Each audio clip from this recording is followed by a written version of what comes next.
అందరికీ నమస్కారం. ఇదిరా మ్యాటర్కి స్వాగతం. రాయలసీమ ఏపీలో అత్యంత కీలకమైన ప్రాంతం ఇది. 52 నియోజకవర్గాలు ఉన్న ప్రాంతం ఇది. ఈ ప్రాంతంలో కాంగ్రెస్ పార్టీ గట్టి పట్టుండేది మొదట్లో. ఆ తర్వాత కాలంలో అంటే కాంగ్రెస్ పార్టీ ప్రభావాన్ని కోల్పోయిన తర్వాత కాలంలో వైసీపీకి గట్టి పట్టు ఏర్పడింది. అంటే వైసీపీకి ఆ పార్టీ ఆవిర్భావం నుంచి కూడా ఆ పార్టీయే మెజార్టీ సీట్లు గెలుస్తూ వస్తుంది. ఆ లాస్ట్ 2 ఎలక్షన్స్లో కూడా 2014లో కావచ్చు, 2019లో కావచ్చు. 2014లో అటు ఇటుగా అంటే మెజార్టీ సీట్లు గెలుచుకుంది, కానీ 2019లో అయితే దాదాపు క్లీన్ స్వీప్ చేసేసింది. కర్నూలు, కడప జిల్లాలో అయితే క్లీన్ స్వీప్, మొత్తం టీడీపీకి 0, మొత్తం 24 స్థానాలు వైసీపీ గెలిచింది. ఇక అనంతపురం జిల్లాలో 2 సీట్లు మాత్రమే టీడీపీ గెలిస్తే 10 సీట్లు వైసీపీ గెలిచింది. ఇక చిత్తూరు జిల్లాలో మొత్తం 14లో 13 వైసీపీ గెలిస్తే 1 సీటు మాత్రం చంద్రబాబు నాయుడు మాత్రమే టీడీపీ తరఫున గెలవగలిగాడు. అంటే ఓవరాల్ 52 స్థానాల్లో 3 స్థానాలు మాత్రమే టీడీపీ గెలవగలిగితే మిగిలిన 49 స్థానాలను వైసీపీ తిరుగులేని మెజారిటీతో గెలిచింది. అంటే లాస్ట్ ఎలక్షన్స్లో 2014లో మెజారిటీ సీట్లు గెలుచుకునేది.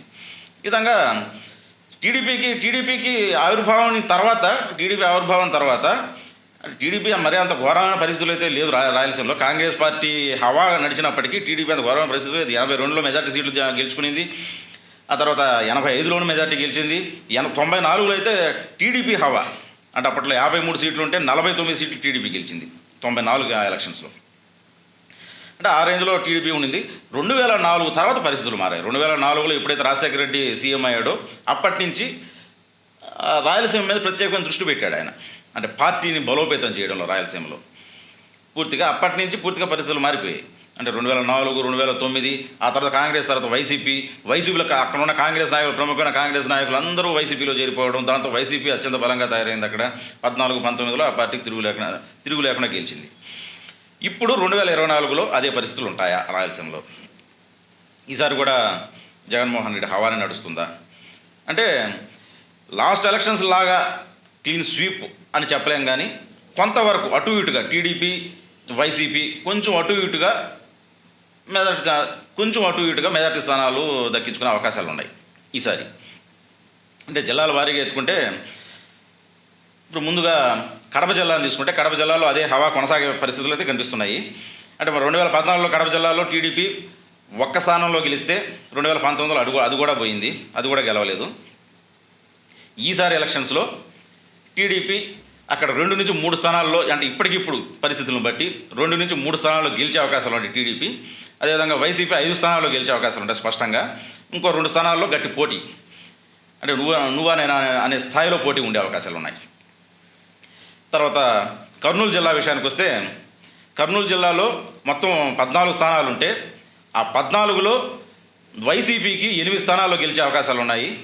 అంటే ఇప్పటికిప్పుడు పరిస్థితులను బట్టి టీడీపీకి 4 స్థానాల్లో గెలిచే అవకాశాలు ఉన్నాయి. ఇంకో 2 స్థానాల్లో టఫ్ ఫైట్ ఉండే అవకాశాలు ఉన్నాయి కర్నూలు జిల్లాలో. అనంతపురం జిల్లాలో మొత్తం 14 సీట్లు ఉంటే 2014 ఎలక్షన్స్లో టీడీపీ 12 గెలుచుకోగా వైసీపీ 2 సీట్లకి పరిమితమైంది. 2019కి వచ్చేసరికి పరిస్థితులు పూర్తిగా మారాయి. టీడీపీ 2 సీట్లకు పరిమితమైంది, వైసీపీ 12 సీట్లు గెలుచుకునేది. అంటే పూర్తిగా తలకిందులు అయ్యే పరిస్థితులు. అంటే మొదటి నుంచి ఈ జిల్లాలో టీడీపీ గట్టి పట్టుంది.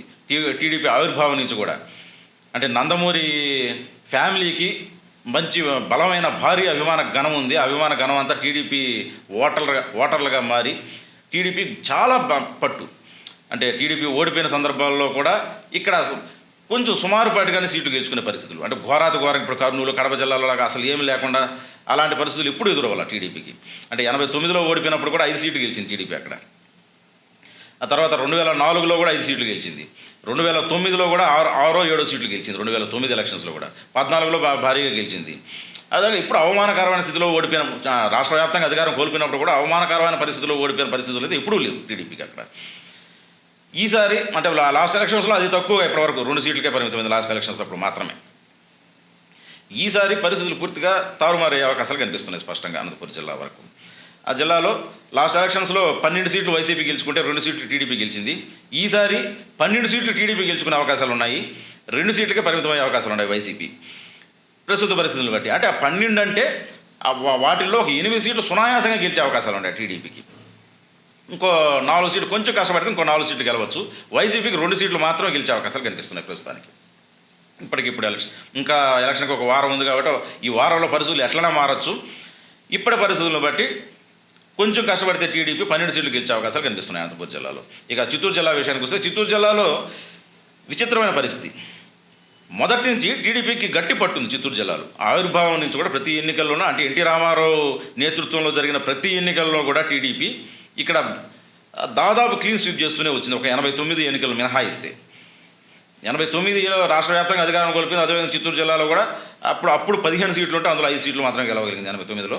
ఆ తర్వాత ప్రతి ఎన్నికల్లో కూడా టీడీపీ హవా ఇప్పుడు దాదాపు క్లీన్ స్వీప్ చేసేది 94 వరకు. ఎప్పుడైతే టీడీపీ చంద్రబాబు నేతృత్వంలోకి వచ్చిందో అప్పటి నుంచి చిత్తూరు జిల్లాలో ప్రభావాన్ని కోల్పోతూ వస్తుంది. ఇది విచిత్రమైన పరిస్థితి నిజానికి.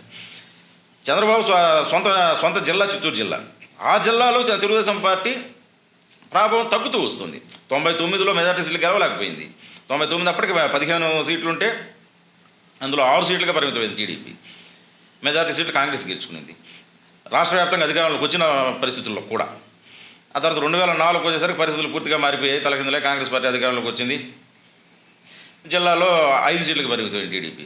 2009లో అదే పరిస్థితి. 2014 రాష్ట్రంలో అధికారంలోకి వచ్చినా కానీ జిల్లాలో అప్పటికి 14 సీట్లే ఉన్నాయి.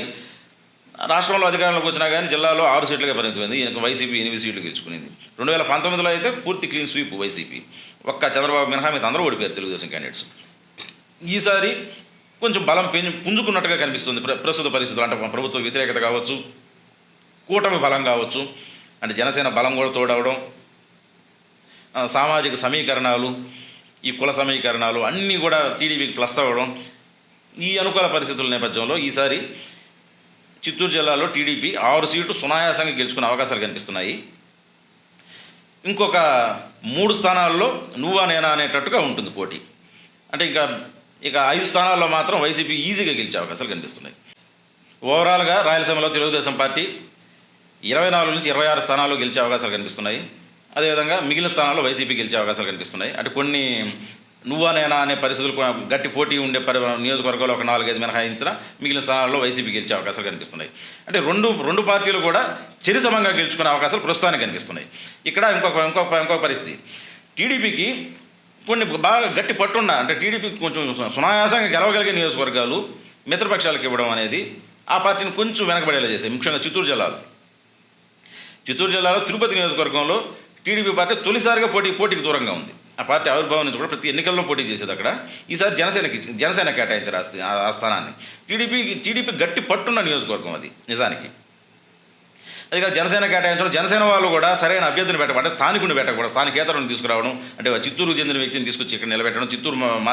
Chittoor MLA present YCP MLA ఆయన జనసేనలో చేరడం, ఆయన తీసుకొచ్చి ఇక్కడ నిలబెట్టడం, స్థానిక అభ్యర్థులను పక్కన పెట్టి ఆయనకి స్థానికంగా ఎవరు పెద్దగా సహకరించకపోవడం, అంటే టీడీపీ క్యాడర్ కావచ్చు, జనసేన క్యాడర్ కూడా ఆయన సహకరించకపోవడం, వీటన్నిటి నేపథ్యంలో ఆ తిరుపతి స్థానంలో కాస్త వెనకబడి ఉంది టీడీపీ కూటమి.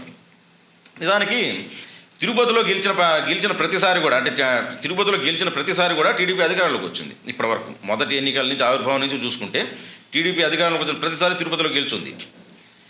ఆ సెంటిమెంట్ పక్కన పెట్టి సార్ జనసేనకి ఇవ్వడం వల్లనే కేవలంగా తిరుపతి టికెట్ పోగొట్టుకునే పరిస్థితి. అంటే జనసేన కూడా వ్యూహాత్మకంగా వ్యవహరించకపోవడం, ఒక బలహీనమైన అభ్యర్థిని పెట్టడం, ఈ కారణంగా తిరుపతి సీట్ను చేజేతులో పోగొట్టుకునే పరిస్థితులు కనిపిస్తున్నాయి. అదేవిధంగా దాని ప్రభావం పక్కన రైల్వే కోడూరు కానీ రాయలసీమలో మిత్రపక్షాల వల్ల కొంత ఎదురు దెబ్బ తగిలే అవకాశం ఉంది. అంటే కీలకమైన నియోజకవర్గాలు తిరుపతి ఎంపీ సీట్ బీజేపీకి ఇవ్వడం, రాజంపేట ఎంపీ సీట్ బీజేపీకి ఇవ్వడం, అంటే పెద్దగా బలం లేని ప్రాంతాలు అవి. రాయలసీమలో అటు జనసేనకి బలం లేదు, ఇటు బీజేపీకి పెద్దగా బలం లేదు.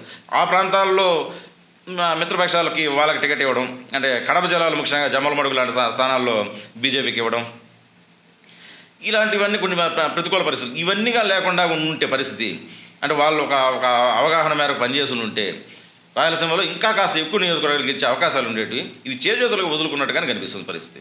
మరి చూడాలి ఇంకా ఎన్నికలకి ఇంక 4 రోజులే ఉంది కాబట్టి రాయలసీమలో ఏ పార్టీ పరిస్థితి ఎలా ఉంటుంది అనేది తేలిపోదు. రేపు 13వ తేదీ తేలిపోదు. ఇది మ్యాటర్.